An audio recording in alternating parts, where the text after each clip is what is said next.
বছরে পরিণত করার জন্য, কলকাতা নির্বাচন তাদের বছরে পরিণত করার জন্য কেন্দ্রীয় বাহিনীর কথা তারা অস্বীকার করছে, অস্বীকার করছে।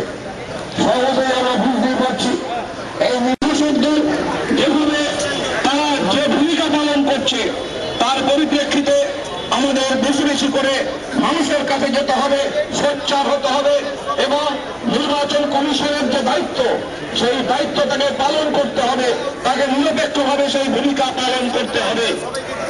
আমরা এর আগে যখন মীরা পাণ্ডে ছিলেন তখন আমরা দেখেছি রাজ্য সরকার কিভাবে নির্বাচন করতে দেবে না, নানা রকম ভাবে ছলে বলে কৌশলে কিভাবে নির্বাচনকে তারা নিজেদের স্বার্থে ব্যবহার করা, নির্বাচনকে পিছিয়ে দেওয়া, নানা রকম ভাবে।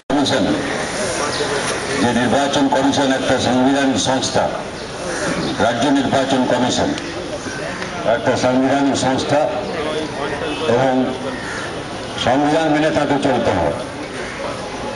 তার ক্ষমতার উৎস হচ্ছে সংবিধান। রাজ্য সরকার ইচ্ছা করলে ওকে সরাতে পারেন। সংবিধানে বলা আছে যে হাইকোর্টের বিচারপতি তাদের যেভাবে সরানো যায় কেবলমাত্র নির্বাচন কমিশনকে সেভাবে সরানো যায়, এবং সেটা অপসারণ, ইমপিচমেন্ট যাকে বলা হয়, এটা কেবলমাত্র পার্লামেন্টে হতে পারে। যদি পার্লামেন্টে সেখানে তাকে ইমপিচমেন্ট করা হয় তাহলে তাকে পদ থেকে অপসারণ করা যায়। আমি বুঝতে পারছি না নির্বাচন কমিশনার তিনি এ বিষয়ে অবগত আছেন কিনা যে তার ক্ষমতার উৎস হচ্ছে সংবিধান এবং রাজ্য সরকারের কাছে তিনি দায়বদ্ধ না, তিনি সংবিধানের কাছে দায়বদ্ধ এবং অবশ্যই তিনি অপসারণযোগ্য। তিনি আমরা দেখছি যে সংবিধান না মেনে যে নীতি নিয়ে চলছে এখানকার সরকার, ভোট যার মুলুক তার, সেই নীতির দ্বারাই তিনি পরিচালিত হচ্ছেন। তিনি আজকে একটা কথা বলছেন তো কালকার একটা কথা বলছেন, একটা লিখে দিয়েছেন এইভাবে কর্মসূচি ইত্যাদি নির্বাচন সম্পর্কে, তার পরের দিন ঘোষণায় সেটা বদলে যাচ্ছে। সর্বদলীয় সভায় শুনেছেন আপনাদের সব দৃষ্টিতে বলা হয়েছে, আমি তার মধ্যে যাচ্ছি না। আর আমরা দেখছি যে আগে নির্বাচন কমিশনকে আমরা দেখেছি যে তারা এই নির্বাচন যাতে সময় হয় তার জন্য তাদের সর্বোচ্চ আদালত পর্যন্ত যেতে হয়েছে।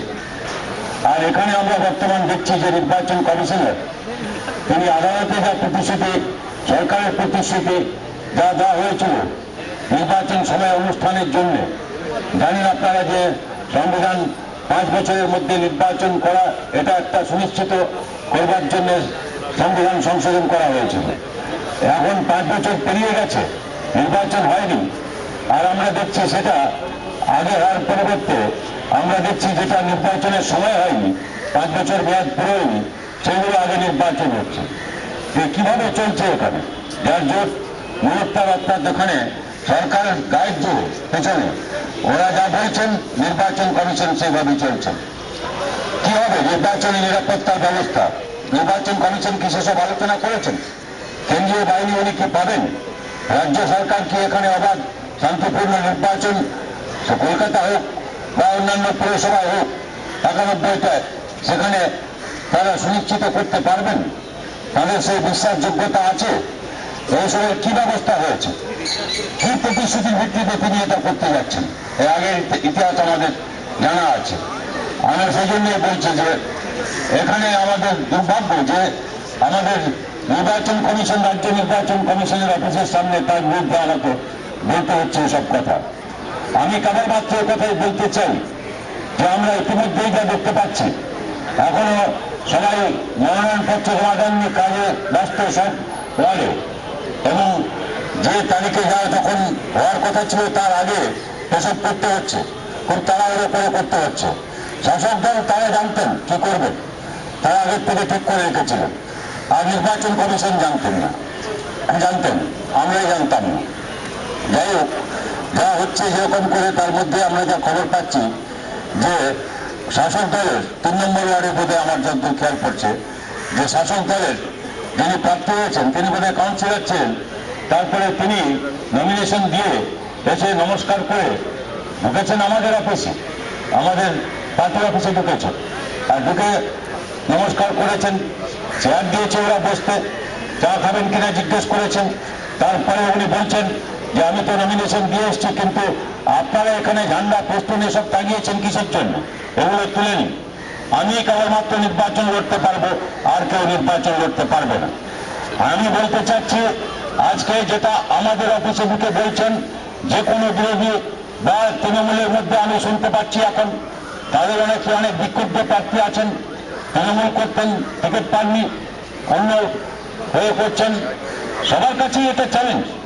আপনার নির্বাচিত হওয়ার অধিকার, গণতান্ত্রিক অধিকার সংবিধান যা দিয়েছে, কাউকে নির্বাচিত করবার অধিকার, গণতান্ত্রিক অধিকার যা সংবিধান দিয়েছে, এই অধিকার আক্রান্ত হচ্ছে। তাই এই প্রতিবাদ কেবল আমাদের প্রতিবাদ না, সবাইকে প্রতিবাদ। সরকারের স্ট্যাম্প হয়ে যাচ্ছে, তা ভারতীয় সংবিধানের পক্ষে, সংবিধান সম্মত পদ্ধতির পক্ষে বিপজ্জনক। নির্বাচন কমিশন নিশ্চয়ই সরকারের পক্ষ থেকে নির্বাচন কমিশন তৈরি করা হয়, কিন্তু নির্বাচন কমিশনের যে অধিকার আছে, কি রাজ্যে কি কেন্দ্রীয়ভাবে যে অধিকার আছে, সেই অধিকার সংবিধান সম্মতভাবে অধিকার দেওয়া আছে। তারা একটা স্বাধীন সংস্থা। আপনারা আগের বক্তার কাছ থেকে শুনেছেন, তাদের বিরুদ্ধে কোনো যদি কোনো অ্যাকশন নিতে হয় তাহলে কি পদ্ধতিতে নিতে হয় আপনারা শুনেছেন। সেই নির্বাচন কমিশন যেভাবে এখন শাসক দলের অঙ্গুলি হেলনে কাজ করছে, যা অতীতে, অন্তত সাম্প্রতিক অতীতে বামফ্রন্ট আমলে কখনো হয়নি।